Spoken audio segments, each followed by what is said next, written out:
Welcome back to Midwesternheads is the name of the podcast, by the way. So right. Got a name now. Yeah. It kind of makes fun of itself a little bit. It's kind of like a joke about how we live in the Midwest and nobody really gives a shit about us. Dude, yeah, flyover states, right? Yeah. But we've got Evan Whittaker here. Great guy. Man of like mystery, really, I think. Well, hopefully I can demystify some Modern today. Renaissance man. Yeah. Sort of deal. You flatter me. Yeah. Tell us a little bit about yourself, man. Yeah, I'll give you some of my background. So I am from the Kansas City area, born, raised here, born in 89. So just barely missed the 80s, which would have been a really cool time to live. But For sure. born in 89, stayed in the Kansas City area, well, really my whole life, but I've moved around a little bit to all the different metro areas and the suburbs. So lived in Lee Summit until I was about 5, and then my family, dad got a new job and moved to Oak Grove, little town just outside Kansas City. That was when I was 5 years old, so about 94, and I was there until I was about 12. Moved back to Lee Summit and hung out there from 12, 13 to 18, then went off to college at Mizzou. So I was at Mizzou and I had a lot of fun there and not a lot of work there.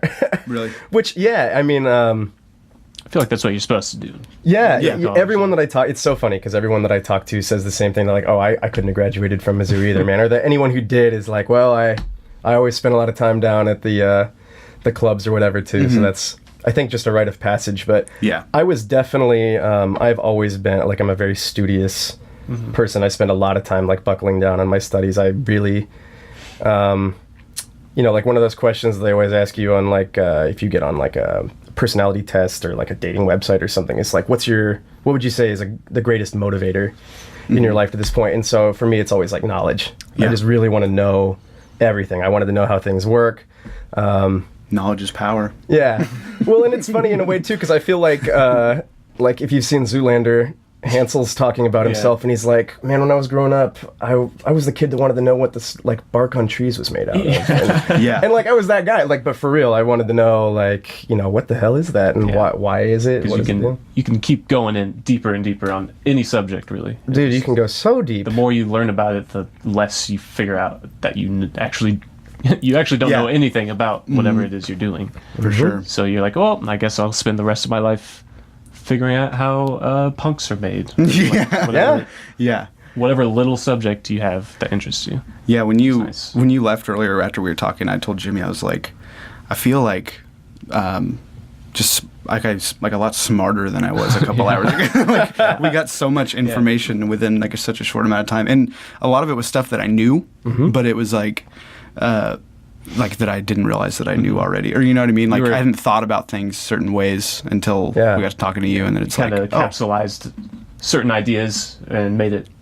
When you said it out loud, we're like, okay, yeah, I get exactly. it now. It's like, oh, okay, that's how you put that. I'm glad I had that effect on you.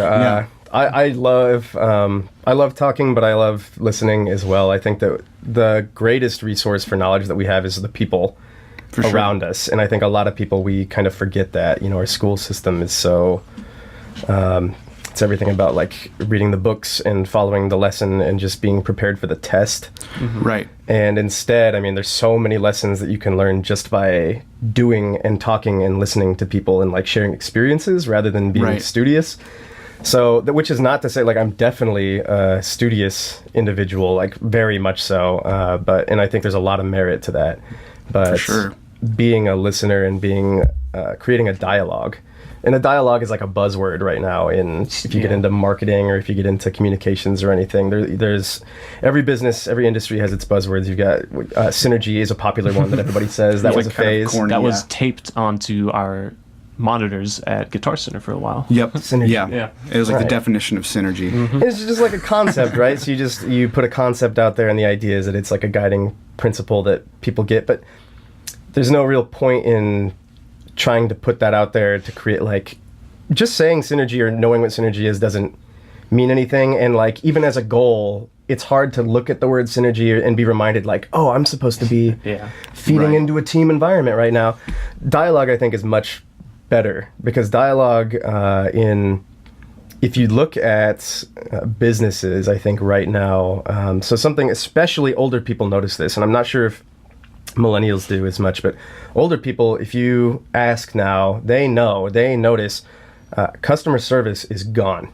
It doesn't. Right. It does not exist. So, like at the shop, that's one reason that I love the shop so much. That's one thing There's we hear all the time. people there. There's people there. They're real people. They're not Yeah. just a zombie. They're not a robot behind the There's no script. machine. There's no script. Those are Yeah. people, and that has a lot of value. And I think we are seeing that now. We had such a huge boom in technology. Like technology is growing at an exponential rate, which is extremely. We talked about that a little bit on the last podcast about what was it called?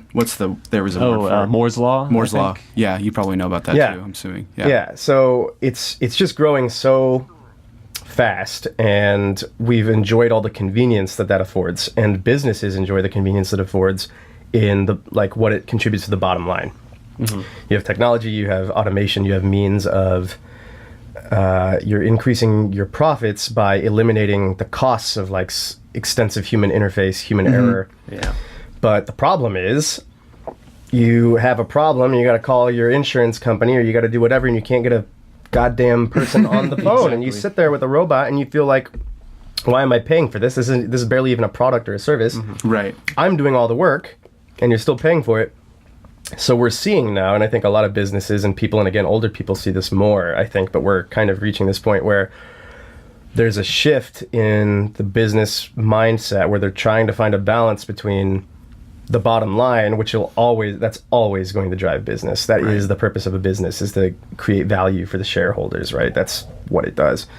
But we're moving from a transactional model, which we became with the boom of technology and automation and creating these processes that worked great on the whole, but not on an individual level. And we're moving sort of back now to try to reach this ideal that's somewhere in between being a transactional model and a relational model. Right. Like you want to, if you have an insurance policy, you want to have an agent. You want to have someone that you can call and be like, it's not, I don't think it really will realistically achieve what we had back in the day, like in our parents' time, where if you had a claim problem, you knew the guy. He was your neighbor. Yeah. Mm-hmm. You knew him on I'm a first name basis. going to call Doug. I'm going to call Right. Doug because my teenager wrecked their car. I'm going to call Doug, and he's going to know Right. what's going on. We don't have that anymore, and I think that businesses are sort of getting that and reinvesting in that now, but on a marketing or a PR communication scale, which I didn't quite get to that point of my background, but that is my background. So I have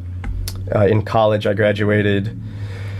Gosh, when did I graduate? I think I graduated in 15 from UCM after I transferred from partying too much at Mizzou. I transferred to UCM. And I got a bachelor's in public relations. My minor was in communications. And then I actually had the opportunity to become a graduate assistant teaching. And I had a position there for a while, which was really cool. I loved teaching. I think that's a really awesome, rewarding experience. And I did that. And so they paid for my master's. And I was very fortunate because I was always interested in the business angle of things as well. And just prior to that, when I was graduating, the PR program was in the business school. Or I was in the communication school, and it had just moved to the business school. So I had an opportunity to get my MBA instead of my master's in communications. So I was able to do that. So then my master's is in business administration. I specialized in marketing and then a sub-specialization in management. So that's my background, just to finish that section off, I'd say. But then going back to what I was saying, and really the whole start of this mental thread is dialogue. So unlike synergy, where it's just like this concept that you have posted on a board and you think like the idea is to make you think that you're going to work in a team or something, it's going to make you think that more. Dialogue really is a concept that I think you can see and you can remember and you can understand, like, okay, I don't want to just be sending a message. I want to be reaching out and sending a message, but at the same time, and even more importantly, I need to be listening to my audience. So that's how it fits into the business side of things, the PR, the marketing side of things, is because you have a product, or you have a service or a message, you create it, you find your audience, you send it out, but then more importantly, you have to listen to the critiques, identify their needs, what they want, and you want a dialogue, because for real success, you need to know how it can be tweaked, how it can be improved. Evaluation is always an important stage, and that involves dialogue, and we don't have that. So it works for business. I think it works for life. creating that dialogue with people is so important. And I think our generation has kind of struggled with that because of technology.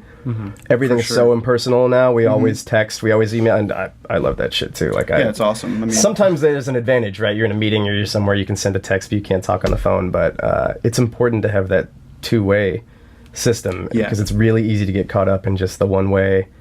I'm sending this, I just want this person to know what I'm thinking, when really you should be, okay, what can I learn from this person, and then how can I contribute? Right. So. Yeah. We were kind of talking about that earlier with the podcast, about having like a dialogue, having like a place, like one central like hub for people to like critique or send feedback. So, because we don't really know what the fuck we're doing. Honestly, this is like... It's just going by the seat of our chairs. Yeah. Basically. I mean... It also helps that we're pretty... I feel like we're pretty open to the critique and or like... Yeah. Like, tell me if this sucks. Yeah. Keeping the ego in check in a way of like... Not just being like, this is, because I did it, it's the best. You know? Right. Yeah, I mean, you have to listen to people. And otherwise, what are you doing it for? Like, you have the right mindset. Reason. Yeah. You have the right mindset. Constructive criticism is key, and it's important that it is constructive, because not all criticism like, that's that given. Sucks. Exactly. You get on YouTube or you get anywhere and you look at comments. I can tell you for a fact that 99% of that is not constructive criticism. It's just This sucks. Yeah, exactly. Like, a lot of it's pointless. Yeah. But, I mean... It's hilarious. Sometimes. Yeah, it has to exist, but unfortunately it has to exist. Right. Yeah. I mean, those comments have some value, I guess. Like, if you have 100 people telling you that it sucks, they don't tell you how, which is unfortunate, but it gives you, like, a certain perspective. Like, okay, this audience I'm not reaching, so what can I do? Yeah. I got into this music producer group on Facebook, which one of my friends who produces out in California told me to get on, and it's the most like toxic thing I've ever seen, because it's just like there's like somebody that's, and they're like new to it, and they're like, what do you guys think of this this beat I made? And people Poor soul. people are just absolutely fucking ruthless, and then you go to their page and listen to their stuff, and it's like the same. Yeah, and they're sitting in like a $80,000 studio that was no excuse, really. Yeah, exactly. Like, what's your excuse, man? But it's just like there has to be those people. And then at the very top of all that, it's like, well, everything that we do is subjective. So really, I mean, you can, if you're trying to market it, I get trying to cater to certain needs and audiences, but at the end of the day, you got to do it in a way that motivates yourself and that sounds good to you, but that's obviously pretty central to like music. It probably doesn't translate too well to other business models where you're like, well, I only sell these things that I like. I don't like red shoes, so I'm not going to sell red shoes. It does. I mean, you like, of course you're going to want to look at like segmenting your market or finding what works or what doesn't, but at the same time, I would say most successful businesses, or a lot of successful businesses and ventures, start with finding a service or meeting a need of some kind that the person, the owner, the founder experience themselves. And they're like, this is what I like, or this is what I feel like I need that's not being answered. And then I bet other people also need this. Right. So, finding like a niche sort of is kind of what you're talking about. Find one thing that you know for sure. If all else fails, I'm really good at that one thing. And then you can kind of branch off from that. That's usually a good starting point for a lot of projects, like creative or business wise. I feel like you can have your bread and butter, and then you can incorporate other things that people might be saying, like, well, can you also do this, or add this to your product list or whatever. For sure. I mean, strategically it makes a lot more sense in my mind, I would think. So would you rather have one thing that you do really well? You have one product, you have one thing that you do really well, you're a leader in the industry, or you're the one providing that, and it might be your only thing, but you do it well. Or would you rather adopt a strategy that's, well, I'm going to create or make or disseminate 15 different things, and none of them have the investment that one thing could have of time and energy, creativity, whatever.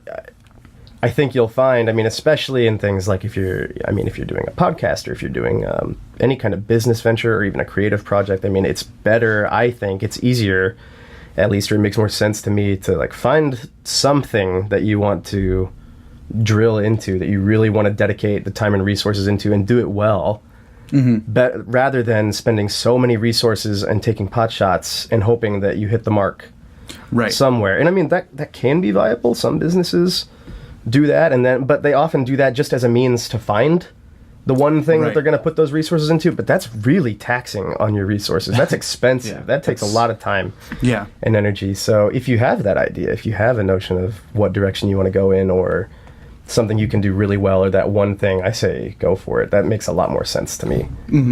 It's kind of like how this is with it's like, it seems like this could be the one thing where everything connects. The podcast, I mean, where it's like had all the, like, been in different bands, and which I love. Like, I still love playing music, but it's this is kind of like a centralized thing, because we can talk about it too. You can you can combine all the different things, talents and things you've learned over the years of doing music, producing it, playing in bands, networking, all that, and you get to combine them all into one kind of passion project where it's also brand new to us, so we're inspired and learning as we go. It's not just we've learned a ton. We're not jaded to it in any way. So we're it's like every time we do this, we like figure something else out, where it's like, oh, we should try this next time, or we should, these cameras suck, like, let's get these cameras and like learn how to actually use them. Like, we sat here there's been a couple times where we got together on like a Saturday night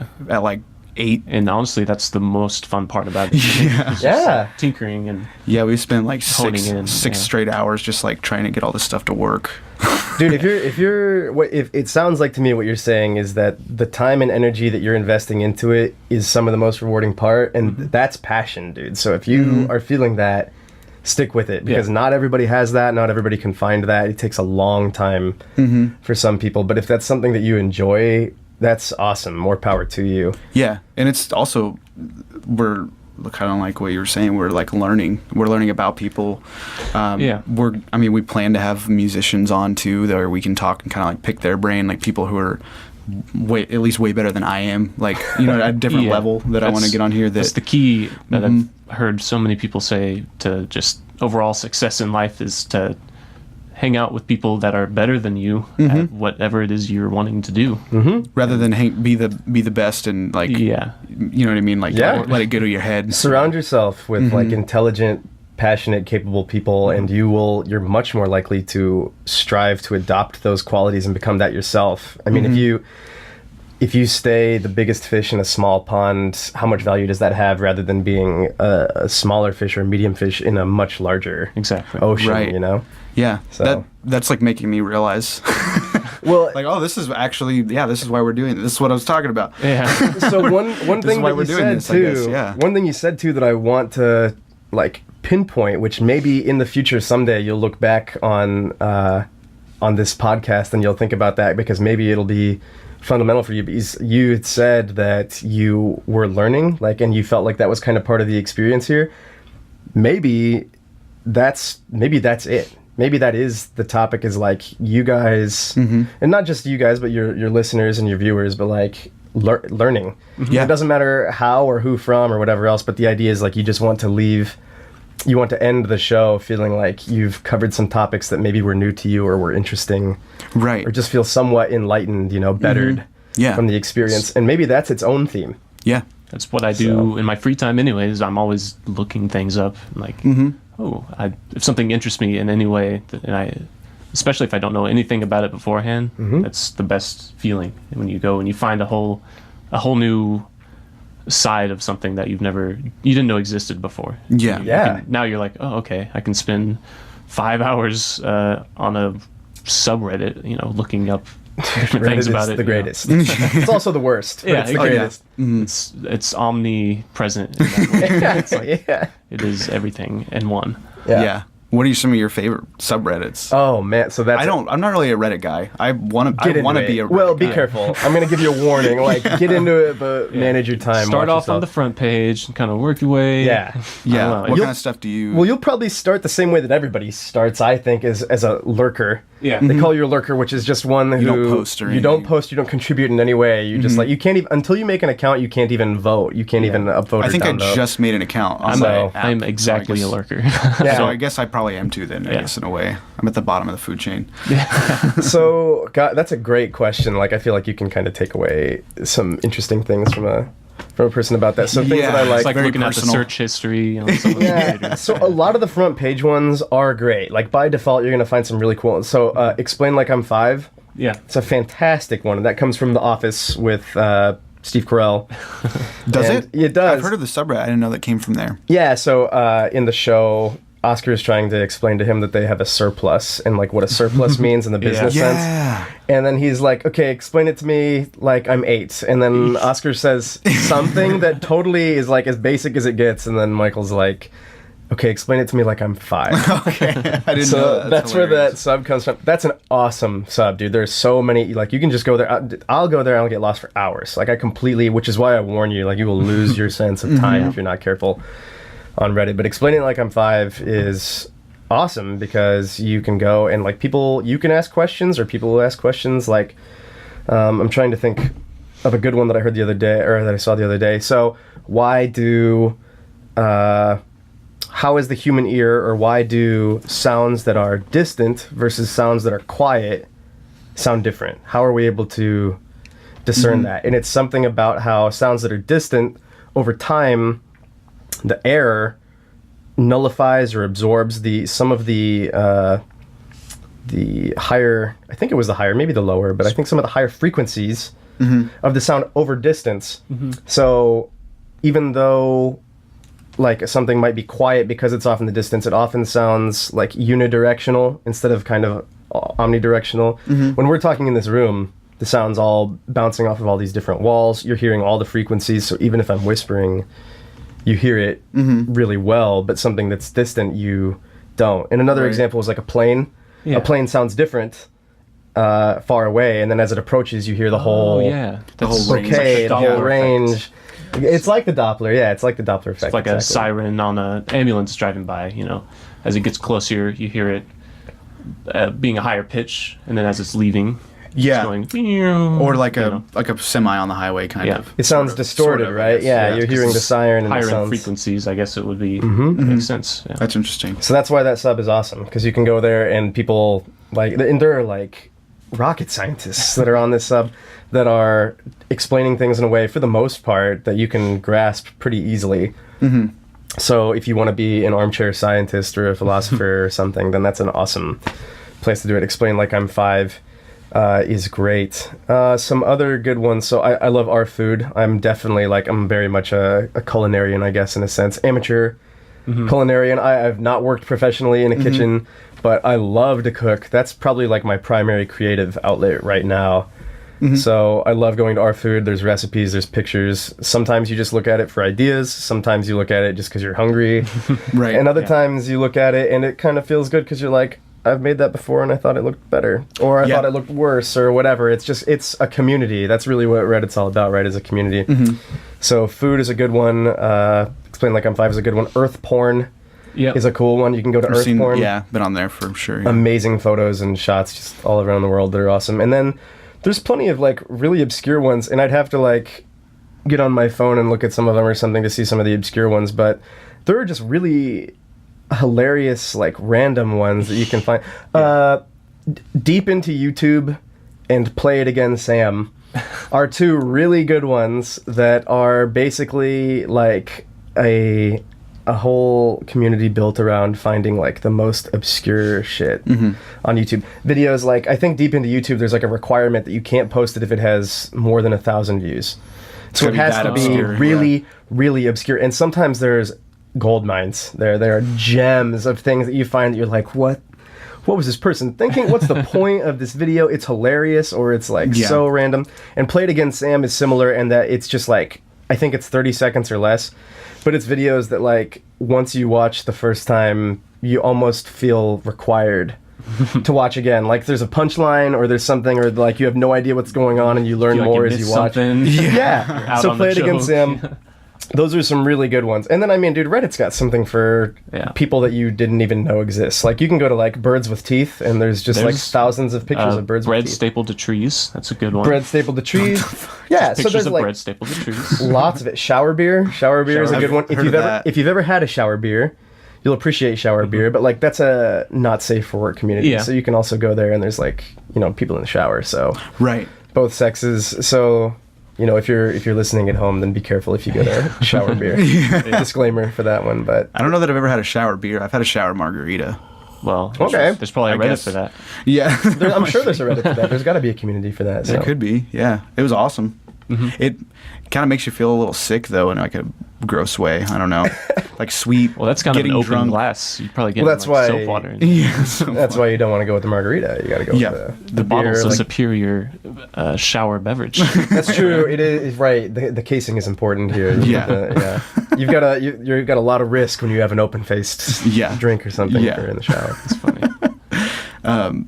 Anyway, have you ever seen any of those? There's a subreddit completely automatically generated by bots and commented on only by bots. I don't think I've seen. I know what you're talking. Do you know what the tag is? I forget what it's called, but it kind of freaked me out for a minute. Yeah, I was like all auto-generated. You read through them, and you're like, yeah, this seems legit. Like, it seems like something some people would say. Some of the bots are crazy on Reddit. Like the developers and stuff who make bots are like really, really fascinating or interesting. Like they can.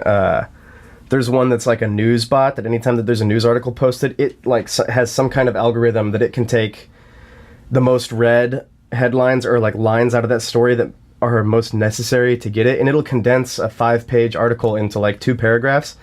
So if you see a post of interest, you can click on it, and then the top comment is almost always as upvoted by the users. It's like this news bot, and you can get the whole gist of it if you're like in a hurry or if you're on your phone or something, you're on the bus. Damn, that's a pretty good idea. You can check it out. It's a cool one. What's that one called? I think it's just Newsbot. I don't know. I'm probably wrong on that, but you'll see it. Go to our politics, our world news, our news. World news. I check every morning and get really sad and then go to work. Exactly, man. I need to stop doing that. It's kind of like my Facebook. How I got rid of that. I'm like, I feel better, and then I just replaced it with Reddit. Yeah, it's true. Well, I think the nice thing about Reddit is that at least it is. I mean, it doesn't really save you from the dumb shit because and sometimes I seek the dumb shit out. Sometimes I like the dumb shit. Yeah, if I'm going to play it against Sam or deep into YouTube, I mean, I'm expecting this to be a time-wasting experience, but in a good way. Yeah. But it's not the same as Facebook.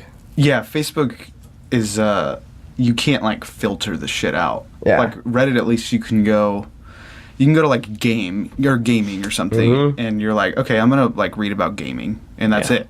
Yeah. There might be some like at least it's gaming related bullshit that you're reading, right? But Facebook is just your like grandma. It's just like throw up. You know what I mean? There's no like. It's just digital verbal diarrhea all over your front page all the time. Yeah. There's a Reddit for that too, I'm sure. For sure. Yeah. Digital verbal/r verbal diarrhea. Verbal diarrhea all over your face. Yeah. Yeah. Facebook too, you know those people. Which makes it worse somehow, because you're like, oh god, like these are all the people that I met one time that I don't care about, or high school. Reddit, at least it's strangers, so there's like a friendly distance that you can be like, wow. People will get like strangely like personal about stuff on there. It's just like it's got to a point to where there's no, I don't know how to put it. On Facebook? Yeah, there's no filter. There's no wall anymore. It's just like there's oversharing on it's just like lapsing scale. Where it's like nobody can tell like what should be out in the public, it's like that. News, like we put out I'm planning on this is going to put out a lot of personal stuff about people too, but it's in a more positive way, I guess. I always appreciate personal details, in a way, but when it comes not when it's just absurdities, or if I'm scrolling through and it's a picture of someone with their boyfriend and they're like they just got done having sex on Facebook, and you're like, why did you feel the need to put that up at all? By the way, I feel like a fucking idiot because I'm constantly like, I don't know how to put it, and I think it's because I have no idea what I'm talking about all the time. No. That's always going on in my head. So. I'm like, I have something and then I'll just important say it, to say, but I don't know how to say it. Just deal with it. Yeah. Facebook, I think, is like theater, right? So that's what it's become. It's not about like It used to be that if you were, if you met somebody promising and you were in a relationship, it was like that was important between you, and you'd maybe tell your friends and family, through conversation or whatever else. But now it's on display. And it's not just on display, but it has to be on display. Like you've got to, and Instagram is the same way. I'm not an Instagrammer. I think it's fine that people are, but I'm not, I'm just not it's funny because I have so much experience from my degree and my background in social media. Like my resume is loaded with social media expertise and background and everything, and that's fine. But as a personal user, I mean, I have a Facebook solely for keeping in touch or seeing, just checking once every month or two on people that I knew that now live 1,000 miles away or something, or like that I'm not in contact with anymore, and that's it. Yeah, you're probably using it the way most people should be using it. Yeah, dude, I don't know like what it was intended for. Yeah. I'm not even sure if most people should be using it anymore. Most people should have access to the internet. Yeah, you should have like a license or something for some it. kind of test. I don't know. Yeah, and kind of like with Instagram, that's actually been like pretty much proven now to like cause depression. There's Really? a lot of like just using Instagram, because you're like basically looking at like a highlight reel of somebody's life. Yeah. So you're sitting in your bedroom or whatever, and you're depressed, and you're feeling worthless or whatever. Maybe your job sucks, or you don't make enough money, or you never get to go on vacation or whatever. And then you're scrolling through Instagram, and anytime this person's posting, they're posting a highlight of their life because it's something that they feel's worthy of being posted on the edited. internet. The photo looks so good. Right. Yeah, it looks Everything's popping. perfect. So you're speaking of consuming Instagram. Yeah, absolutely. Yeah, for sure I can see that. I mean, it's just like when you see a movie too. Nothing is ever... People say all the time they have these moments that they felt like we're in a movie, which, I mean, I get that sensation. That's just from the aspect of theater. Like, we see theater and it's meant to emulate real life, right? So you say that. It's like highlights. But it's highlights. In a movie, they always, like, you ever feel like, man, that guy knows exactly what to say. Like, that character was so cool. And it's because he does know exactly what to say. It's a script. Yeah. Right. It was It's thought never out like for that. years. It's never like that in real life. But yes, so I can see what you're saying, and that would be pretty rough to be looking at that and then interpreting that as, why is it so bright and colorful and have all these filters and fun things in it, and my life sucks? When really you have no idea what's going on outside of those photos. So. Exactly. It's good to remind yourself, like, oh, they're people too. Right. They have struggles. In between these posts, they're depressed too. That room they're taking the pictures in, that looks so cool. If you go into the next room, it could look like a garbage heap. Who knows? Right. Yeah. Yes. It doesn't. Nobody's posting. Not that matters in any way, but Yeah. it's just like, it's never... You're never going to put something up that looks horrible, you know? Right. Yeah. You're gonna not posting about you. It's not. There's like not a picture of you scrolling through Instagram very often and being depressed. Yeah. Exactly. It's kind of a full circle way of explaining it, but you know what I mean. Yeah. Yeah. You're never going to... If you're posting something, it's going to be the best that it can be. Yeah. It's not, you're never going to settle for less. So... I just like to use it as like a quick. I mostly post music, like me working on something, and it's like I like once those a little month. snapshots where it's like, Yeah, it's just like a short clip, gets people kind of like, ooh, interested, and Yeah, and maybe they'll see it and be like, oh, Yeah. I need to sit down today and make something or something. I don't know, just like a little inspiration, little reminder. Yeah, Sure. I only do it like once every 3 weeks or something, but when I'm not doing it, I'm thinking about doing it. Yeah. There's nothing innately wrong about using Yeah, Instagram, you know? No. I mean, I think that or social media in general, there's nothing innately wrong about that. Of course, it's fine to share what you've got going on in your life, but it's the obsession, and it's how people, like you were saying, about them becoming depressed that way, because it is such a limited, theatrical, curated experience right. for your viewers or for people to look at it, right? So I think that there is a certain sense of distortion there, and that's where it gets dangerous, is this area of like obsession, distortion. It's not real. It's just emulating. Yeah, you're faking. You're like making a shell of like a reality. You know what I mean, for people. Yeah. everything in moderation. Yeah. Yeah. Basically. It boils down to, like, even especially now with all of our smartphones having constant access to literally any information you could ever imagine. It's Yeah. too much sometimes. You gotta like It's a lot of power. you gotta to scale it harness. back. Yeah. Yeah. It's like too much for humans to handle, apparently. It is lightning in a bottle, but Yeah. Yeah. That's a double-edged sword, for it sure. is. And it'll. I feel like we're slowly getting closer to learning how to actually utilize it in a way that's not totally self-destructive. Right. But Yeah. Well, I think maybe we are. I think we're lucky. Yeah. Because we're in a generation we were on the cusp of it. Mm-hmm. And if you look at people like even, so I have a brother who's about 8 years younger than me, really close with him, really cool kid, but good guy. Good guy. I don't know if you've met him, but yeah, good guy. Oh yeah. Mm-hmm. He wants to come back so bad, but the legislation that he'll be 21 in January, so like 2 months. Cool. So that's awesome. That's weird because damn, time goes by really fast. But anyway. Yeah. So I've got almost 8 years on him, and his generation, like just the difference between him and I is huge in how we approach technology, use phones and everything, and I think he kind of has me as like a reference point and a role model of sorts, and he sees that, and he sort of sees that use and tries to kind of limit it, and sees some of his friends as like, dude, oh my god, like what, you are so in your device all the time. Like this, your life actually is more online than it is in person. Yeah. And that's dangerous. And so I think we're in a weird place, but I consider us pretty fortunate to have seen pre-internet and post-internet. Mm-hmm. Yeah. That's a good point. Yeah, because like I have little brothers that are growing up steeped in this, and I can watch them play on like the Nintendo, and they're doing things that I wouldn't be able to do. Like they're picking up so quickly on technology.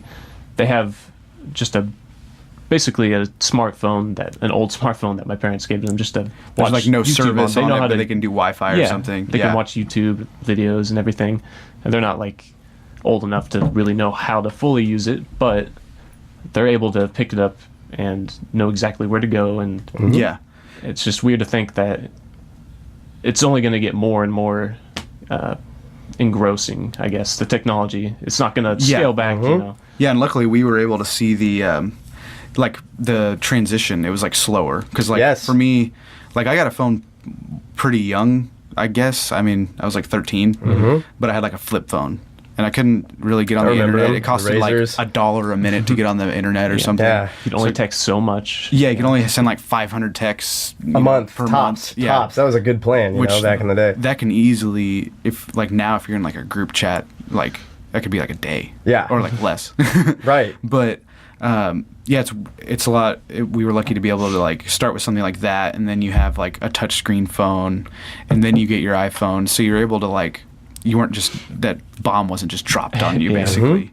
Like where you, to the point where you don't know really what to do with it, so you're just kind of a kid in the candy shop. Yeah. Well, we're equipped with the skill sets that was required before that came along, right? Like we know enough to get by without it. We can live without it. These kids don't. And it's funny that I say that. You'll have to excuse me. I have a text that I have to check and send here really quick. So I apologize, but you're fine. That's so funny. There's a certain irony in that too. Right? Yeah, for sure. I'm just talking about it, and I'm like, oh, I really need to respond to this. And it's also ironic that we're going to be posting this on the internet. Right, yeah, there is a certain sense of irony. On your phones. Right. Yeah. And I mean, the internet's a fucking amazing place. It's like magic, but that reminds me. Do you know a whole lot about net neutrality? Absolutely. I was all about it. About that too. I don't know a whole lot about it, but I wanted to maybe get your opinion on it. See if you can maybe boil it down for my stupid head. Yeah, I would love to talk about that. Maybe people that listen to this can. Yeah, we still have time, but not a lot of time. Yeah, we still have time. I have another question about that too when we get to it. Yeah. Go ahead. I'm so sorry. Give me 2 seconds here, and I'll take. I'd love to talk about that though. Let's do that. Yeah. Maybe people that will listen maybe like 2 people total will be like, oh, okay. And I feel like such a scumbag because I haven't done anything, and I don't really know how. Yeah. The only reason I really keep thinking about it is just because you go on Reddit and the whole front page is filled with net neutrality posts and like bringing the awareness up. But I just look at it like, oh, where's my funny posts at?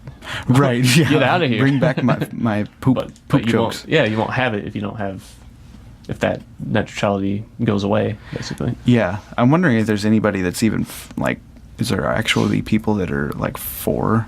I mean, I know there are like the elites. I think that there are people who are uninformed or are served a gain from it. Right. There's always going to be groups that stand to gain. Follow the money. That's right. But yeah, so in a nutshell, I'll talk a little bit about net neutrality, why I think it's important. So the internet was created with net neutrality built into it, with neutrality in mind. It's just traffic. Mm-hmm. Everything that happens, if you have to think of the internet as like a good analogy would be like a highway or like a way. It's a series of tubes. A series of tubes, Alagor, a series of tubes. It's like a highway that information goes from one end to the other. You've got your house and the website's house, and you have the traffic. You send traffic over, like a delivery man or someone over, a liaison, to go get the information from their house, and then they send one back to you, and it's traffic that flows both ways. There's all sorts of different traffic on the internet because of that, right? You've got videos, you've got music, you've got text, you've got encryption, all these different things online, and they're all owned by different people. They're all housed in different places. The idea of net neutrality, what that is essentially just the equal treatment of all of that traffic. Everything is equal. Mm-hmm. Nothing is prioritized. Nothing is handled in a way that is any different than anything else. And in a sense, too, there's a certain amount of privacy baked into that, where it's like you're technically, when you sign a contract with an ISP anymore, I mean, they can look at your traffic if they want to, but net neutrality at least ensures a certain sense of equal treatment for what you have, and they don't limit what sites you can go to, what things you can do, unless you set up like parental controls or something. That's important because now we're seeing, let's say you've got Netflix, which is a company that started up and originally was, they were doing things like Redbox does, where they're sending DVDs out, and then they really heavily invested in streaming, and now they dominate the market in the streaming entertainment. Netflix really relies heavily on equal treatment of their services, because if you look at, you've got Amazon Prime, you've got Comcast, you've got Time Warner, you have all the big players now who have their own streaming services because they see how successful Netflix is. Well, Netflix really needs their traffic, people who come to their site, to have equal treatment of that traffic, so that they can get it and they don't have to wait a million years for it to buffer. It can be high quality. If Verizon, Comcast, Time Warner, Spectrum now, whatever they are, they were recently bought out and or rebranded, I think, but these guys are all, they either have their own competitor or they're creating their own competitor for services like Netflix, and if they're the ones that provide the internet to you, if there's no law that requires them to treat all traffic evenly, do you think that they're going to allow Netflix's traffic to come through just as easy? Or do you think they're going to say, well, I don't know why Netflix isn't loading as fast, but if you use our service, we guarantee X speeds and X quality, and it's at this price per month. Now suddenly you're killing off the potential for businesses, for innovation, and the politicians that are in line with abolishing or removing net neutrality are going to tell you that the whole reason to get rid of it is because it hinders innovation, because it's not in favor of the free market, and that these players that have the capability to offer these services and to limit that traffic and do those things should be allowed to do that. And if others like Netflix or whoever fail, or if they need to make adjustments to meet the free market, then that's their own thing. But really, I mean, we are just dealing with the fact that our politicians and our lawmakers are ill-informed, and there's a lot of money in politics, and there's a lot of money that comes from these big players that want to convince them that the free market means that they should be able to do whatever they want to do. Right. Which it kind of does, but there's always, one side of the political spectrum believes very heavily that regulation is a bad thing always. And I don't think that's necessarily the case. And it's just really, I think it's extremely important that we maintain net neutrality. You can look at the internet, and I was just looking at a thing. I'm pretty sure it's Portugal, but I'm probably wrong. It could be Peru. It's a P country.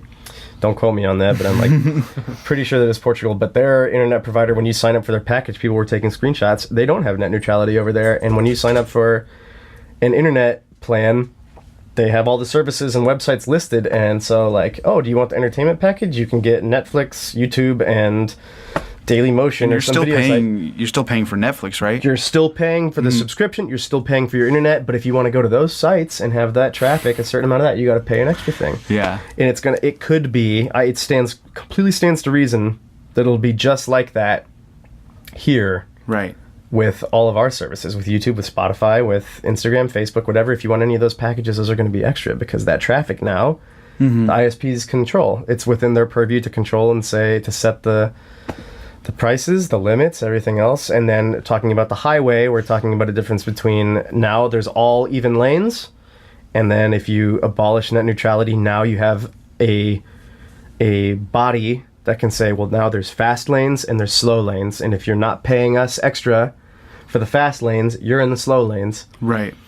And I think, honestly, I think not only should this be obvious that this is important just as a society for us to keep as much in favor of the average citizen and consumer as possible. I think that's really important.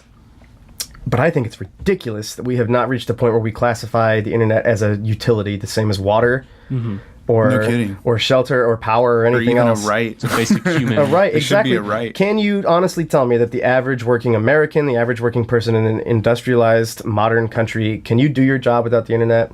No, I mean, Can you certainly be a not, student? No. Can you be a student and study without the internet? Have access to the resources without the internet? No. No, they're starting to, even in like elementary schools, they issue Chromebooks Yes. to the students to be able to Yeah. do their work. My sister is a teacher.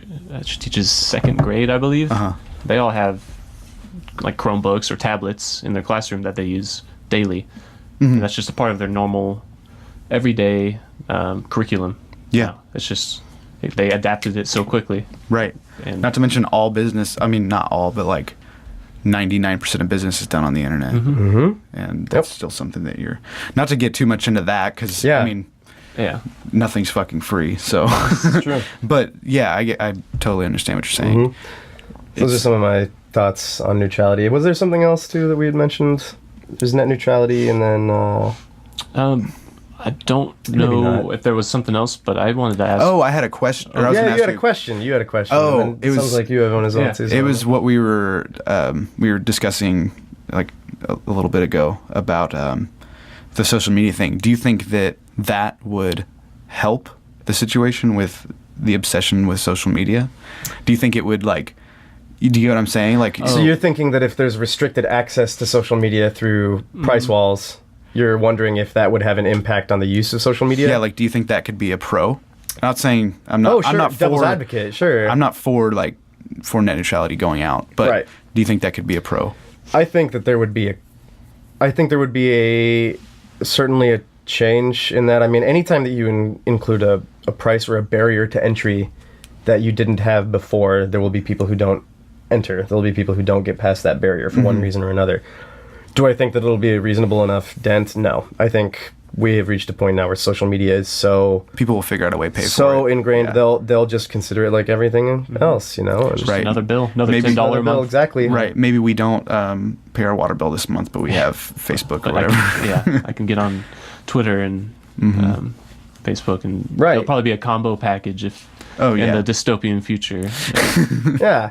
no Well, net neutrality. You know, and there's regulation and protection in place for things like the water bill because it's a recognized utility. So like you can't pay your water bill, well at least you got like a month after that to make you can get on a payment plan. Yeah. Right. You are The government can allowed, assist you. You can get Yeah. government assistance. You're allowed a certain allocation of that resource anyway. It's just like in some states when it becomes winter, they can't turn your heat off. Right. In It's certain like conditions. it becomes like a human. It becomes a right at that yeah, point. it's a Almost. human rights issue, Right. Essentially, That's not going to exist for social media or the internet, and yet people are still going to pay for that. So Yeah. still prioritize it. That's fucked up. yeah. That I cannot imagine. I literally cannot imagine if that were to be the case, and it's scary because it's so close to becoming the case. Yeah, so there's still time. Anybody who hasn't taken action, please Us Call your included, we congressman. probably should. Yeah. call your Oh, congressman.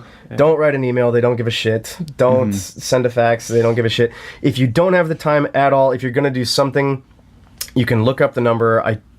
I wish that I knew it off the top of my head. It's like a 5-digit number, like a lot of those text lines are. But you text the word resist, and you can just look up, I think it's resist bot or something, Google it. But it's for net neutrality. You just text the word resist to this short phone number, and a bot will text you back and ask you questions about what's your name, what's your address. It'll like a little survey. determine where you live, who your congressmen are, and then you can text in on your phone, just like you would text anybody, a letter that will then be faxed and printed at your congressman's, your representative's office. So that's something. For the lazy man, yeah. Do that. Just the main thing, it's just like any other time that there really, if there's any reason that you feel for political outcry. I mean, you always want to pursue the proper channels, but we've seen so much bullshit with the current administration and the FCC, which is the Federal Communications Commission. They're kind of who's been appointed to be in charge of the internet, and it's a way outdated government body that really doesn't have the spine or the ability. They don't have the power to handle that like they should. But we've seen so much bullshit with that administration, and they're just not really listening. We have confirmed reports where they claimed that they were hacked, and that they couldn't count a lot of the stuff that came in that was in opposition to them removing net neutrality, even though that information is public, and we know that they weren't hacked. Right. It's been proven, and we know that there were over 1 million public comments during the window for open public comment that came from people who are either dead or multiple comments from the same person. Identity theft. So there's so much bullshit going on in that administration that phone calls aren't going to... hopefully phone calls will cut it. That's the best thing you can do, is piss off a congressman or their interns by taking up their day. Email, probably not going to cut it. Texting, probably not going to cut it. Honestly, just all you need to really do, the best thing that we can do as a citizen, is just get pissed off. Get really pissed off and mad and vocal and tell everyone like, this is ridiculous. Like, if I talk to my parents don't know shit about net neutrality situation, and that's just like all the politicians out there right now. Different generation. They're not in the loop. These are not active internet users. Don't know fuck all. Yeah, they think that the average American can't. Like, it is still a service. It is still a privilege to have those things, and they don't realize that that's so necessary. Right. For everyone anymore. Yeah. So just, you need to tell everyone, be vocal and be pissed off. And be like, I'm not going to I don't stand for what these people who are supposed to represent the will of the people, they're not representing my will. And I don't think they're representing the good of the for sure common people. Anything that has to do with the common person. Yeah, they're representing the bottom line. Yeah. Which is what so many businesses and politicians do now, and it's terrible. I mean, I act like that's a new trend. It's not. No. But, I'll try to post some links in the information section on the video. That'd be good. Even if that'd be awesome. Even if 2 of the people listed us do. I mean, that's 2 more than you used to. Yeah, absolutely. Anybody out there, I implore you, I'm begging you, go act out. I think the vote is happening now. They were going to try to sneak it in right before Thanksgiving. Yeah, that's what I heard. But now I think it's been pushed back to the first week of December. So I don't remember the day of the vote, but there's not a lot of time. But right now, get out there, do something, be mad, make your voice heard, call your congressman. I recently became a registered voter. Oh, same here. I had to, for my job, because we're going to be working at a government building, at the IRS building, and they came back to me saying, did you ever register to vote? And I was like, I don't know. As far as I know, I had, but that was new to me. I feel kind of like a piece of crap, but I've never actually went and voted. Haven't voted yet, huh? I just never felt like it really did anything, especially after seeing local, the things coming out about just how... Like Hillary Clinton. Yeah, not even so much like that is how obviously rigged those things were and confirmed have been hacked into, regardless of that the whole parties have been bought out, essentially. Yeah. And even before all of that, I just really never felt like our system that we have in place now really does anything for me. Well, not our system, meaning physically, like the water and power and everything I get, but the voting system itself is kind of outdated, it seems like. Yeah, what do you think? I think it's important to be a skeptic, but I think it's very easy and yet very dangerous to be a cynic, because... So I felt very much as you did when Could you explain that, what you just said, like I'm 5? Okay.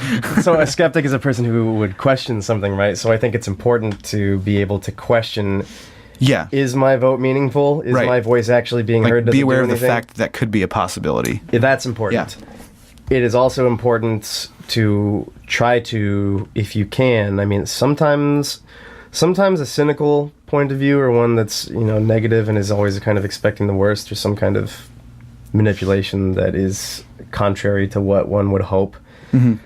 That can be important and valuable as a tool for understanding, but adopting that mindset can be very easy, but also very dangerous, because at the same time, I mean, you don't want to view, even if it's the case, like I would argue, even if it is the case that everything is shit and is against you, you don't want to always have this mindset of the cynic. But it can be very easy. I'm very guilty of this, just as so many people are. Yeah, I think it's in my gene pool. It's in my bloodline. Yeah. Well, just kind of negative. Damn, man. I mean, on a political side of things, it's hard not to be sometimes. The middle class is shrinking. People like you and me we are in a generation that has to work harder and work more and pay more. And we're pay more for all the same services. We are expected to have more. We're expected to do more. And there are more things for us to know and do than previous generations, yet we're paid less thanks to, I mean, on the scale of inflation, and the baby boomer population is still around. But, I mean, it's hard sometimes to be like, damn, like, it is a shitty situation, and it is in some ways. And that's okay to be cynical or upset about that, but I think it's a little dangerous, and it's just something to be careful about and think about when you talk about things. Even something like voting, where, yes, in a sense, I completely agree and understand with the notion that it's all a puppet show, right? Which hand does it go on? The left or the right? Yeah. Mm-hmm. Which team are you voting for? Which team are you voting for? That's the biggest problem in politics, I think, in America and in a lot of countries, is politics has become a team sport. Yeah. It doesn't even matter what game you're playing. You just pick a team and you stick with them. Mm-hmm. And that's the only outcome of every one of those games that we play, is that the American people lose. So why would we play that game when instead we could be looking at the issues and thinking, okay, like, I want the best person who can actually represent me on these issues, and I want to educate myself about those issues. Right. And then in terms of voting, it's just one vote. It's just the popular vote. It's not the Electoral College. It's not any of those things. But the way that I had it explained to me by my grandfather and my parents, that I think makes a lot of sense, which is just to say that even if it's all I've got, it's all I've got, and I'm going to do it. And another way that that other people have said it that I equally like, because sometimes I think when you just get down to brass tacks, it's a more impactful statement to say, is, I don't really care who you vote for or what you do. It's not my business. You vote for what you think is right, and you do whatever else. But if you don't vote, you don't get to bitch. Yeah. Period. If you don't, even if it's all you've got and it doesn't matter and you don't think it matters and whatever else, if you don't go out there and at least put in your 2 cents, even if that's the only value it has is 2 cents, you have no right to complain. Yeah. What right do you have if you didn't do even the one thing that you could do so easily to change it? Yeah. And we can my whole life. We can complain. Yeah, I mean, I try not to. I try not to fall into the trap. Yeah, I really don't even. Most of the time, this is the first year I've even kept track of any political anything, really, my whole life.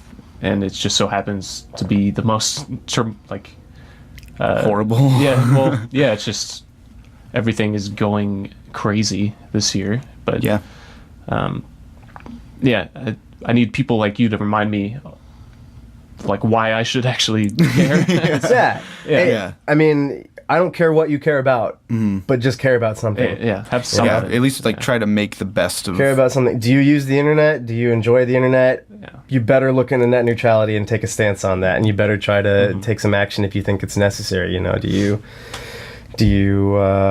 think education in schools are important? Do you want that opportunity? Are you thinking about having kids someday? Do you want them to have that opportunity? Right. You know, whatever else. Who do you think should pay for that? Maybe you should kind of educate yourself a little bit. Do you use roads and bridges and highways? I mean, that's an infrastructure thing. Who should pay for that? Should it be taxes? Should it be businesses? Should it be the common person? A combination of those things? How so? So politics is like the deepest trap that I would recommend that you fall into, if that makes sense, because it's so important to at least. It's a necessary evil in a way. Yeah, I mean, you don't have to know everything about everything. I don't know anything about anything, but it's important to, when these issues come up. I mean, and I think we get a better appreciation for it as we get older. But like, this matters. This stuff matters. This is the stuff that lets you live your day to day. And even more importantly, you know, it's like I think it's a Chinese phrase, or it's an Eastern wisdom phrase, but you know, like the wise man is the one who plants the tree knowing that he'll never be able to sit under its shade. And that's like looking good. towards the future, right? I mean, Yeah. you might have kids, even if you don't have kids on a personal, like, I don't know if I'm going to have kids, but I know there's going to be people after me, and I want them to have at least the same opportunities that I had. I hope they have a hell of a lot more opportunities than I had. Because I'm very interested in science and the future and looking ahead. I think that's one of the most fascinating subjects out there, and I want them to have, I mean, I wish I could live during those times, but if you think now, like, imagine trying to explain the internet to someone in the 1700s or the 1500s, or like a camera. Yeah. Like it's a magical box that saves a moment in time. You'd be immediately dead. Yeah, magic, They would right? hate you. Magic, right? Yeah. Which, speaking of, if you're into fantasy, science fiction, random cool recommendation, a guy named Jack Vance. He was a writer during, I think, the 50s, but he's essentially credited as being like the first writer that I know, I think in general, who wrote about a time period and a setting that was like in sort of a dystopian kind of mystical future, which was to the point where technology and magic were one and the same. Like they were intertwined.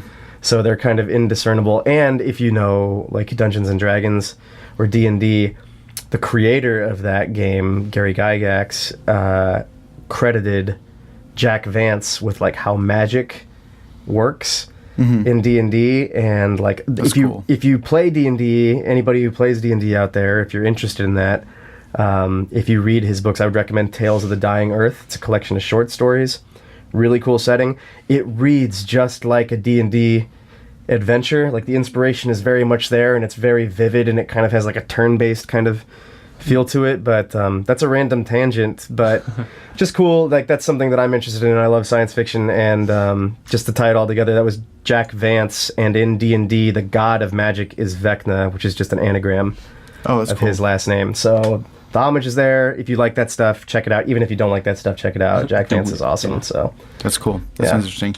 Also, check out Hootie Games Death Roll. That's Connor's. Anyway, but anyway. I just want to ask. Sorry. I assume you listen to podcasts.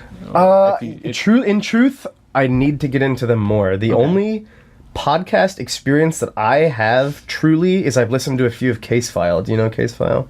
I don't know. It's like a guy who researches just like old criminal cases and then reads it out to you, and kind of has like music and stuff that goes along with it. Most people that I've talked to about podcasts,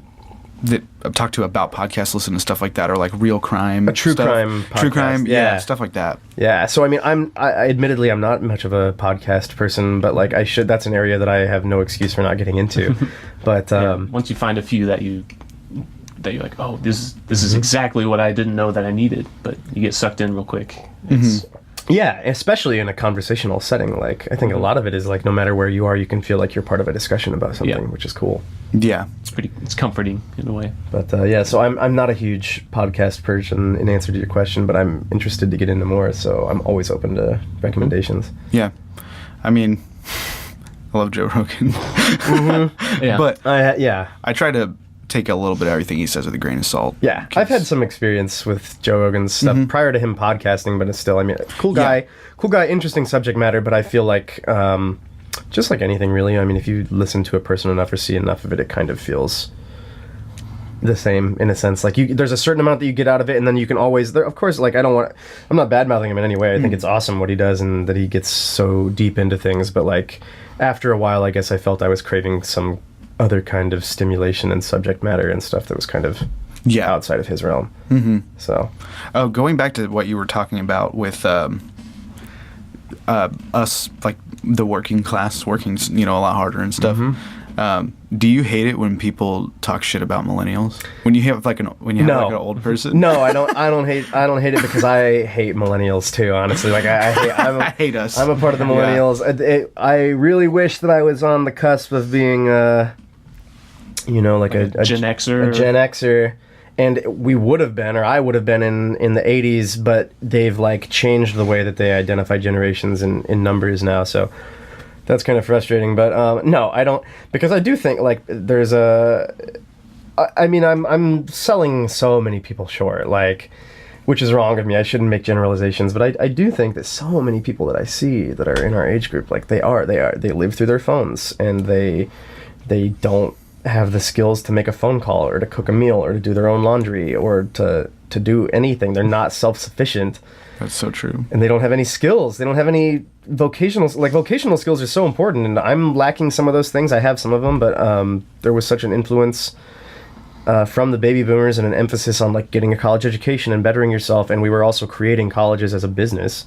Right. So there's been a huge push for that too, but like vocational jobs are in a huge demand now. Those skills don't exist anymore. We're running out of people that we don't have very many certified electricians or plumbers. Yeah. It's something we talked a little bit with one of our customers earlier today at the shop, and she'd come up and she was asking about, because I'm an apprentice electrician, and she was asking just like, or she mentioned how in need we are of people like that. Yeah. And to me, it seems almost like the people hiring for those jobs, they don't want anyone that doesn't already have 20 years of experience. So it's kind of a weird dichotomy there where they want all of the people to come in and be fully trained, but they're not willing to actually train any new people. So the people, bitching about the lack of blue collar workers or like we need more plumbers. It's like, well, why don't you give some incentive to actually go and do it? The pay is great if you're already trained. Yeah, if you've been to school for 4 years to do it. You have to have somebody that just wants to give you a chance. Yeah, right.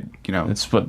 And I don't blame most of these companies for not wanting to give people of our generation a chance, because honestly, like you were saying, I kind of look around and like, I wouldn't really trust you to hold a screwdriver like most of you people. I'm selling so many people short when I say that, which is wrong, because there are so many people that I'm sure feel similarly to me, where we have to work so hard and we like try to educate ourselves and better ourselves and pay off student loans. And you're trying to, we're working more hours for less pay, and it's like I'm doing my best to show you that I have like great work ethic. I'm willing to work. I just feel like I just want the same chance. You're willing to put yourself in incredible debt. I just want the same chance at a happy, prosperous life as all of the people who before me did, the baby boomers did, the people who were coming off of like a wartime period, and they were like, the economy started to boom and was growing, and they had all these opportunities. And you can get a high school degree and get a steady job, and like you could have a stay-at-home wife or mom, and the father or the husband would go work with his GED or his high school degree, and they could afford a house and a car and all these things. Raise and 2 kids. Yeah, and they'd be working 40 hours tops. They'd be working a standard work week. And meanwhile, so many of us millennials now are having to work 2 jobs because they don't want to work us more than 30 hours because they don't want to pay us benefits. We have to work 2 jobs. We're working for damn near minimum wage, which is already still too low based on inflation. We have all these different things that are playing against us, and yet they still say that we don't want to work and we're a lazy generation. And yes, some of us are. Yeah. And I detest those people too. I want to tell everyone in the prior generations who detest those people, I detest them too. I'm guilty of some of those things sometimes. It's just a different time period. They didn't have the kind of emergence of technology as we did either. So much of young people's lives is built around convenience. Like, convenience is such an important factor. Everyone is interconnected. You can send a text or make a call anywhere you go. That wasn't even possible in the 90s or until the 90s, like with cell phones. Right. Think about a time before you couldn't, if you needed to call somebody, you wanted to call somebody, you had to wait until you got home and they got home. Call them at their house. Call them at their house with your landline or whatever else. Remembering people's phone numbers, which is no problem. Yeah. But yeah. Just to be able to know that, like, to know where someone's at any moment in time is incredible to me.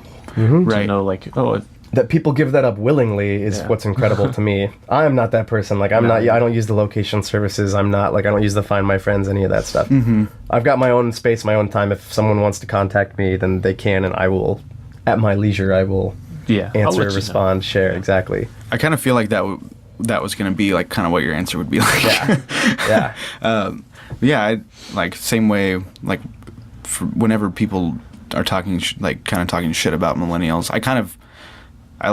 I know they're not really talking about me. You know what I mean? Like, maybe, like you said, a little bit of what I'm doing, but some of it's like, I feel like I don't know. I feel like you're doing all right. They're talking about the caricature of a millennial, right? Right. They're talking about the most extreme thing that we would see in a millennial. Yeah, like it's like the stereotype more so, I guess, rather than, not everybody is like that. I know I'm not. I mean, I work 2 jobs. I have a house that I bought that I will be paying off if I stay here for most of the rest of my life. Yeah. I mean, I work my ass off for what I have, but I mean, and it's still a pain in the ass. I mean, I'm not like necessarily thriving by any means. I'm just kind of making sure I don't like lose my shit or, get shit shut off, or just kind of bare minimum. I have a little bit of extra money to like do stuff like this, and that's about it. That's like my most fun I have, which is awesome. But I mean, like, I guess that's not everybody has that, but no. And I mean, the pendulum swings both ways too. So in the same way that we're saying, how do you feel about people who talk down about millennials like that, or accuse millennials of that thing? They are talking about a certain group of extreme or caricature, right? A stereotype. But in the same sense, on the other side, when the pendulum swings the other way, we're not all people in prior generations believe that. We're talking about a certain stereotype or an extreme that's a good point. Believes that way. So it's important to always remember that every coin has 2 sides. Right. Yeah, we're talking about like old people or something, or like fucking bitter old people. or whoever. Cranky old fucks or whatever. And not all of them are like that. Some of them are fucking awesome. Like, right. I mean, old people are cool. In fact, most people that I meet and talk to are perfectly fine. It's just the one out of every few that they leave a bad taste. Yeah, and they have more of an impact on you, unfortunately, than the nice ones do. Yes. So it's the extreme voices. They're those are the voices that we hear the loudest. They're not representative of the group. It's just oftentimes they're the loudest voices. Right. So yeah, they have like a more of an impact on the person, I guess. Yeah. It's all just like a YouTube comment section. Unfortunately, you never see the good comments. YouTube comments of the world. Yes. How would you say you set yourself aside? How do I distinguish myself? Or distinguish yourself from like the crowd, other millennials. The crowd, okay. Yeah, because you definitely stick the fuck out. Like, not in a bad way. No. Like it's not, it's not like a visual thing, but it's like once you start talking to you, you're like, like this guy's pretty different than most people I've ever met. Yeah, for sure. Or I've met very few people like you, I guess. Well, I would say, I mean, I think a lot of people do lose sight of themselves, like who they are as a person. I know that I actually did that recently. I had a pretty rough time in my life with like some medical things going on, and I was kind of just I was looking for a job, and I just finished school, and I kind of had like all these high expectations for myself, and kind of just had some humbling experiences with that, and then it's very easy for things to snowball, and I kind of lost sight of who I wanted to be. So I think it's easy for those things to happen to people, and then it's easy to settle into a stagnant routine where you're just kind of going with the flow and you're doing whatever, and a lot of people do that, and there's nothing wrong with that. Everybody wants to be content and happy, but I think it's important for us to find things that we do enjoy and pursue them. Like, everybody has some passions or interests, and I think it's important to have that. One of the most important ones that I think anybody can have, that I always try to treasure, is just a passion for learning. As you had said earlier, if there's something that piques your interest, no problem going home and getting online, which again, net neutrality, really important, preserve that. Going home, getting online, whatever, and then you spend hours just looking into that, and you know that you're not going to come away and you're not going to have a degree in the damn thing, but you're going to be able to, the next time it comes up in conversation, at least feel like you're not an idiot about it. You're not in the dark. Mm-hmm. You can stand in that circle of people who are talking and at least listen and hopefully contribute. So I think that's something that's always been like core to who I am, is I'm an information sponge. I love learning about anything and everything. I want to know how things work. I want to know why we use them, what the purpose is. If you get philosophical, what is the purpose of all the big questions? Why do we live? What is life? What is existence? What is the universe? I just love all of that. I just love the process of learning, because there's such a satisfying feeling in knowing something, right? Like, there's a saying that there's only one real fear that humans have in general, and it's fearing what we don't know. The unknown is the only fear, and all other fears that you feel about something in particular stem from something that you don't know about that. Mm-hmm. So you might be afraid of the dark because you don't know what's in it, or you might be afraid of the future because you don't know what's going to happen. It's all about not knowing. So there's a certain comfort and satisfaction in trying to learn something, to know something, to have that knowledge. But of course I can't act like that solves those problems, or that. Right. That's a personal struggle. That's a personal thing that we all deal with every day. But I think that's core. So that's something that inspires me. I think that, in a sense, sets me apart, just because I treasure the knowledge that I amass, and I also love to share it. And it's also really important, too, because when I was younger, I mean, I was very much that kid that, I loved to learn everything. I loved to do everything, but I didn't have a whole lot of friends. I wasn't a social person. I got along better with adults than my peers, than with kids. You know, I struggled with that because I didn't understand the social etiquette, the mores, the mistakes, the norms, the things that you would do. So I struggled with that growing up, and then I had like an epiphany, like a coming of age kind of moment where I was in high school and I was getting ready to go to college. And I realized, like, this really kind of is an opportunity. I'm going to be leaving this place and I'm going to be going somewhere else, all new people. I can shape myself right now. I can be whoever I want to be. I can be like whatever kind of person I want to be. Mm-hmm. And I started thinking about what kind of person do I want to be.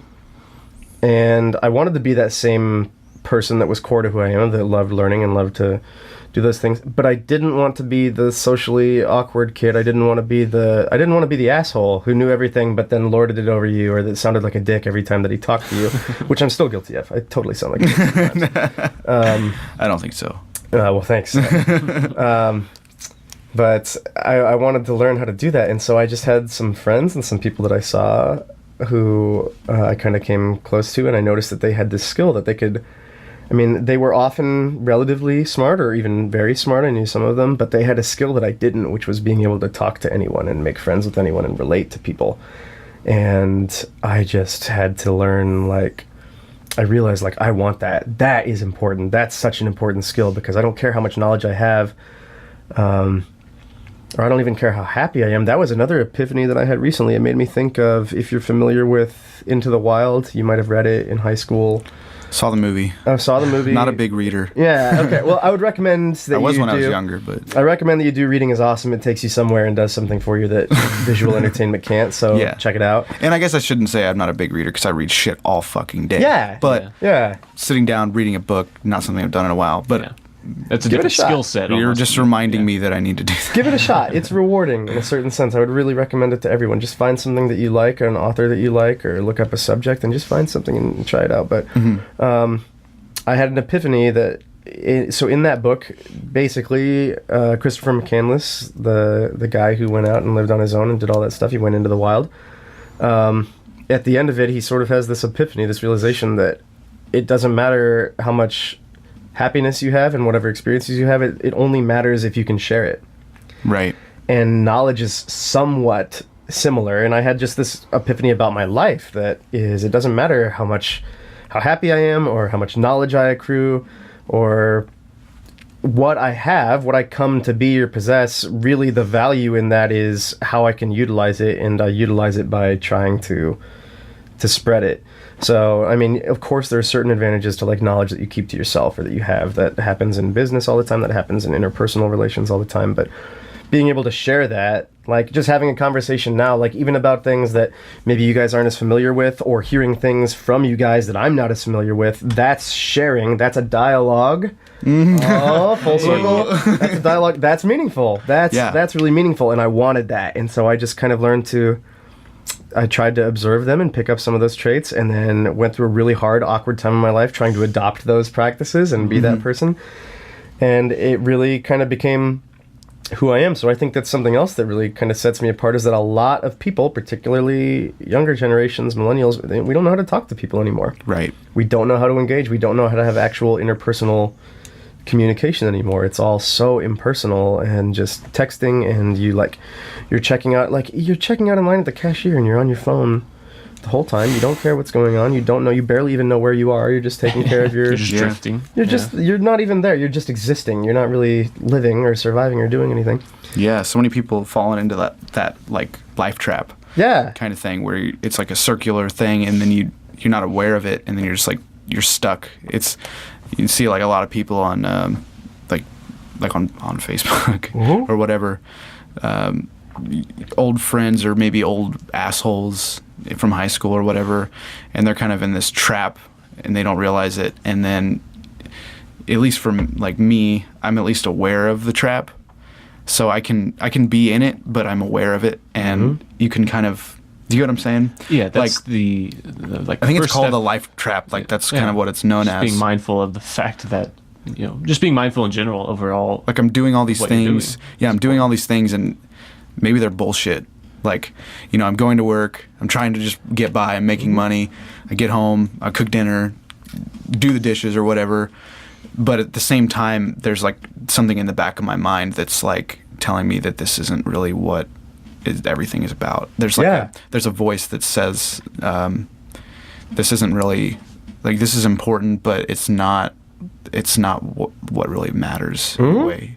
You get what I'm saying? Yeah, absolutely. I actually read an article not too long ago that talked a lot about how the psychology of how we perceive life. So the way the human brain works, why we're able to do so many, why we're able to talk, we have language, we're able to build tools and use them, we're able to have like we're sentient, we have cognition about things.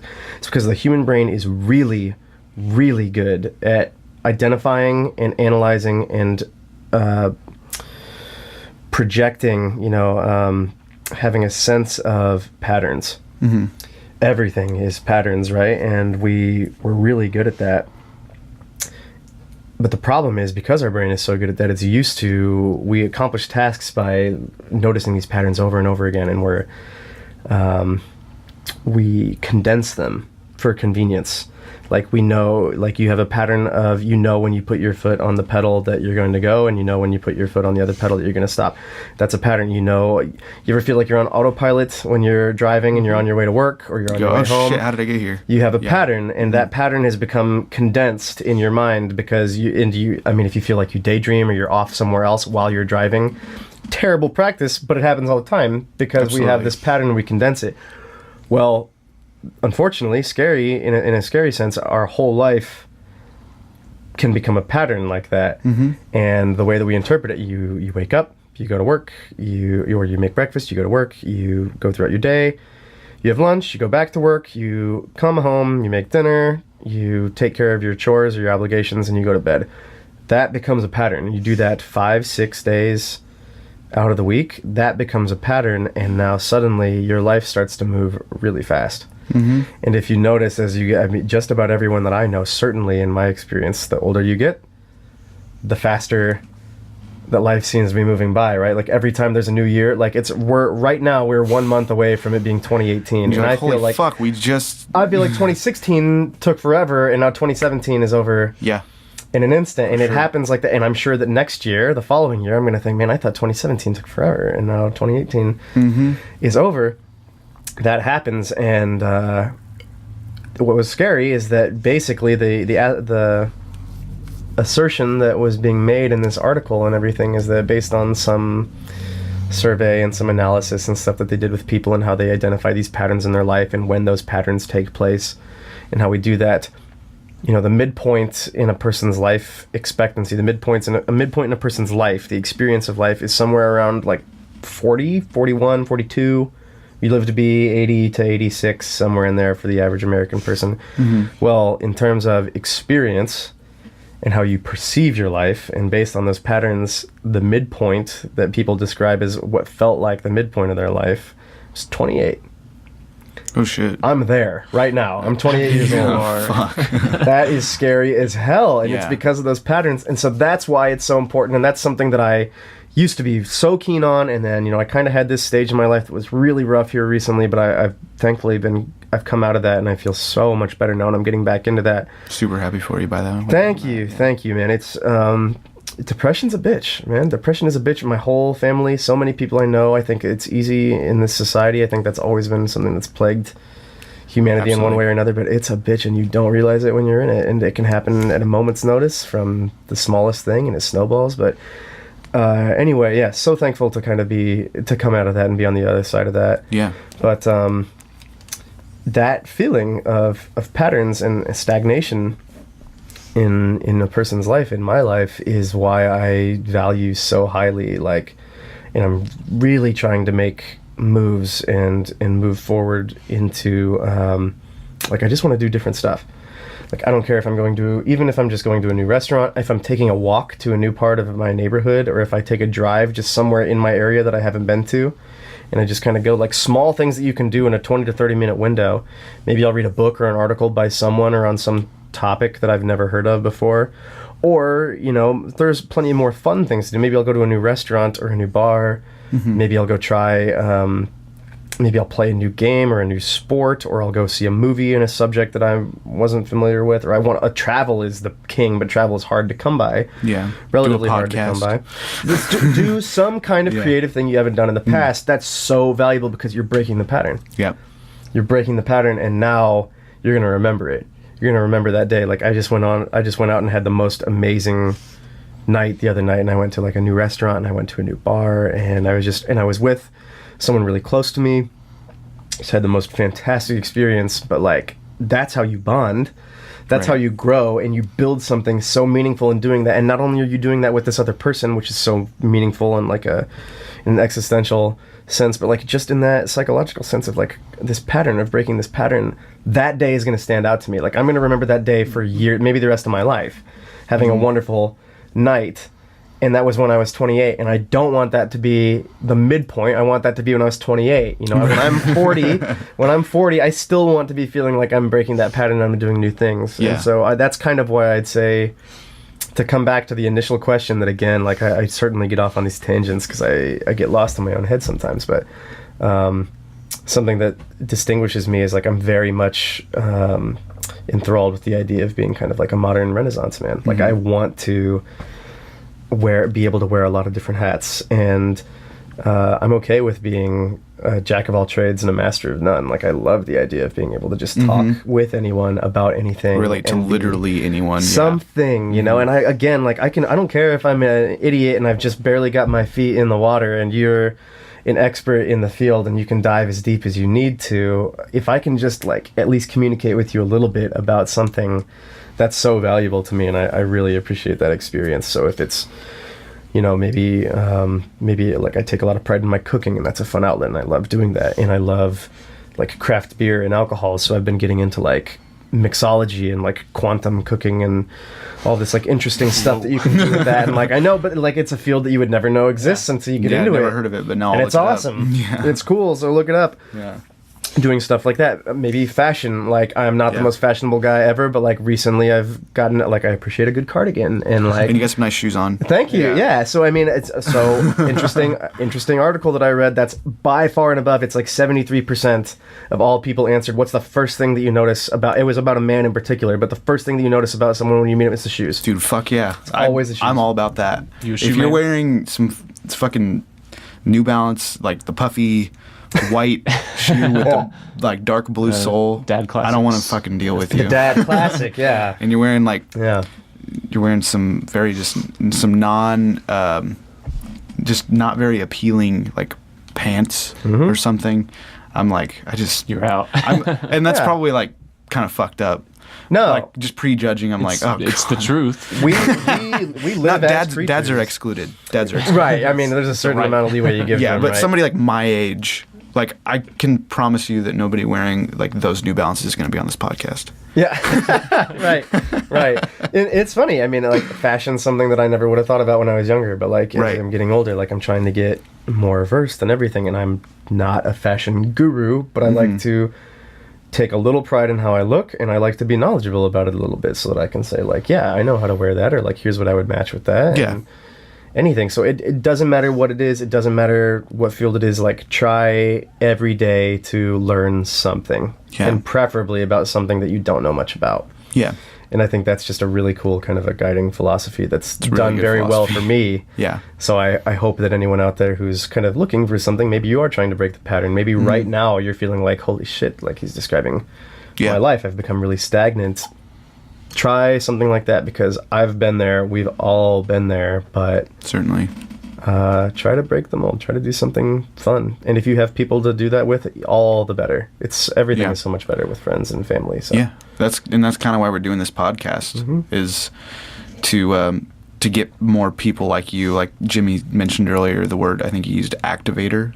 Is that what you said? Or just activated. Activated people that are activated. You are an activator. Yeah, it makes you. It's like by some. Yeah, it does make you an activator.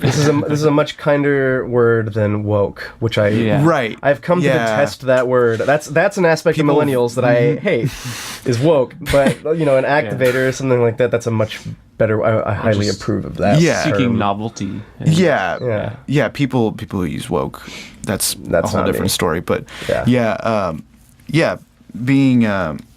being activated, like, just in some way, even if you're not making the best song in the world, or you're not making, painting the best picture or something, you're at least like, you're trying. That's all you're doing. You're just trying, and that kind of positivity spreads. You know what I mean? It does. Like, so does negativity. Exactly. Which would you rather be a part of? Right. Yeah, and like talking to you, it just like gets me like fired up. So I think that it can. I'm glad, man. I'm flattered. Yeah, and that's kind of what I'd like to be doing. Yeah. I mean, even if there's 50 listeners per episode or something, maybe you'll affect 10 of those people, or whatever. If I make a difference in one person's life in the smallest way, if someone goes and takes a walk because I told them about that, want to. That's an achievement. Just something small, dude. It doesn't matter what part of your day, how much time you can devote to it. Just make an effort to do something that's a bit different, just a new experience. Right. And like another millennial phrase that I hate: you only live once. Hate that phrase. Sounds a lot better when you say it out. It's so true. Exactly. I don't even want to glorify it. Taint it. You're right. I'm not going to say it, but it's true. I hate it, but it's true. You only live once. You only get one chance to experience things. Why not try to make it a good one? Make it a great one. Yeah. So absolutely. Yeah. For me, it's this. Trying to make music. I mean, just having like-minded people around, like you were saying earlier, like it makes a huge difference. Spending time with my girlfriend when we can actually spend like some quality time together, and it's, we have we get days off together and stuff, so that's always nice. Like, actually doing something, like she has to force me sometimes. Like, I know the exact feeling, and it's probably because I'm probably depressed like everybody else is, but she's kind of one of those people that's active too, and like wants to go out, and maybe she just wants to go sit at the lake or go check out this cool state park that she read about or something, and I'm always the one that like she has to kind of drag with her. But usually when I do and I actually give in, I'm like, why do I not do this more often? Like I had a way better day today than I would have if I would have been staring at my phone or watching a rerun of a show I've already seen, or something like that. I've very much been there, man. And there's someone that I really care about too, and she's exactly like that. She is far more than I have been. Again, I was just in a bad place in my life, but she reminded me so much of like kind of who I started to be and who I wanted to be, and now so much of who I want to be, and I admire that so much. That trait is so important, and I admire that so much about her. So she's really kind of an inspiration for me in that, and in coming out of this kind of dark period of my life, being able to look to someone that you identify with like that and that you admire like that, it's a catalyst. It gets you. It's just like you were saying, like you don't even really realize it until you start doing it, and you oh shit, we're having in like a dream state or something. And yeah, it really is like sleepwalking. Like you're not actually getting anything. You're going through the motions, but you're not actually there. You're surviving, but you're not living. Right. And I felt very much that way, and so now I truly feel once again, and I'm so thankful. Like I've kind of woken up. Yeah. Which again, woke, hate it, but like, I think people just use that word the wrong way sometimes, probably. Yeah. It kind of fucks it up for the rest of us, but to have that feeling is so important and is so nice again. So I'm not gonna let go of that again. I'm like holding on to that so desperately.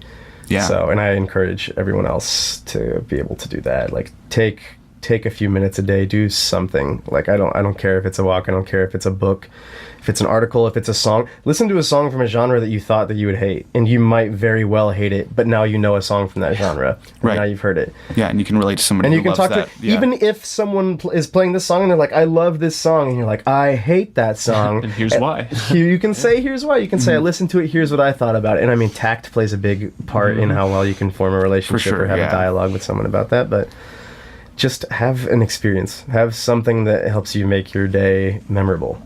That is a fucking excellent note to end on right there. So, sure. So, do you want to wrap it up? Yeah. Yeah. Yeah. If you have anything that you wanted to plug, I don't know if... Yeah. Social media, and you're not huge on it. Not really. No, I mean, not really any huge social media. I think that's about as good as a plug as I can give. Find something that interests you. Find something that that you didn't think would be interesting, and maybe it will be. Just try to do something each day, something small. Like believe me, I've had plenty of days where the best thing that I can do is go on a drive somewhere for 20 minutes, or I'll take a walk.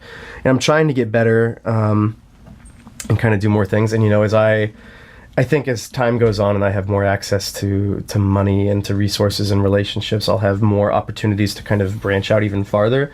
But even if you have nothing going on in your life, you don't have any money, you don't have anything, just go for a walk somewhere, read a book, do something. You probably have access to the internet if you're listening to this, so get online, look something up, do something like that. And then I guess, just as far as like a plug goes, so one of the things that had me in in that dark time of my life is I had a really scary experience with cancer. I had a really scary moment where I started noticing symptoms that I actually wouldn't even have known. I'll try to make it brief. In my time in college, I had an internship with an organization called Fight Colorectal Cancer.